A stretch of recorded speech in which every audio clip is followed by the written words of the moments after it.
Hello and welcome to episode 39 of And No. It is good to be back recording, and I hope that this episode brings some joy to your day.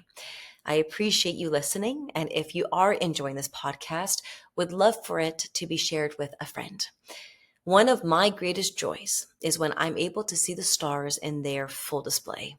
Although our winters here in Manitoba are brutal, it does give us a unique opportunity to see the constellations in a remarkable way, especially if you take yourself outside of the city where there rarely isn't a whole lot of light pollution. One of the most famous stories about stars in the Bible is shared often around Christmas time, when the Magi or the three kings followed one and it led them to Jesus. But the Bible has a number of verses that relate to stars and talks about them, but specifically referring to their beauty. Psalm 19 verse 1 says, "The heavens declare the glory of God, and the firmament shows his handiwork." I don't know how you feel under a blanket of stars, but I can totally relate to the psalmist here when words like declare or handiwork are used when describing the night skies. I don't know where you are in your faith journey. You might be walking daily with Jesus, or every now and then. Perhaps you're not even sure if Jesus really existed, that perhaps this whole faith thing is a great story, but you're not really sure what's true and what's not. Whoever you are in this moment, imagine that you are outside underneath a blanket of stars. Or perhaps re listen to this podcast at night and see the stars as we dig into this verse. The heavens declare the glory of God, and the firmament shows his handiwork. David, who wrote the Psalms, is inviting us into a moment of awe and wonder. He's creating an opportunity for us to pause from the mundane and be amazed at the glory that sits right above us.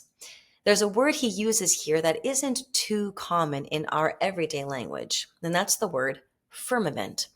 Its definition helps us understand exactly what David is drawing our attention to. Firmament is a celestial dome where sun, moon, and stars appear, and it was thought of as a solid structure, like a metal dome, that held back the upper waters. The song, "He's Got the Whole World in His Hands," kind of comes to mind with that definition. Like we are somehow protected inside this magnificent sphere that's created and cradled ever so carefully by our Heavenly Father's hands. So if we imagine the night sky as David is, as a firmament, he continues to say that it shows his handiwork, like an artist on a canvas. Each stroke is intentional. Each color is carefully chosen. I don't do it often, but every now and then I take an opportunity to go to a museum or a gallery.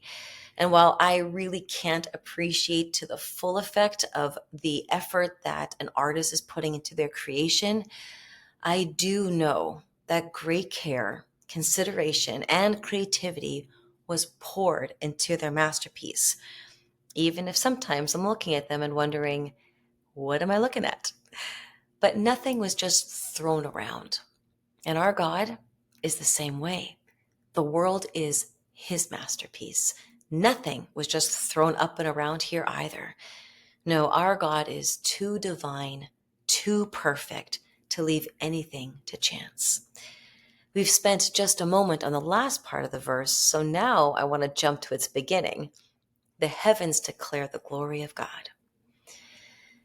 Here, creation itself is God's messenger to us. Creation serves as a constant reminder of our God, a God whose artwork is perfect, a God whose world tells us on repeat of his glory, a God whose creation gives us daily reminders that we are not alone. And know this, you and I, we are not here by chance. We are his creation. We are loved by him. Think about that for just a moment. Why would a God who didn't love us create a world with so much awe and wonder for us to discover?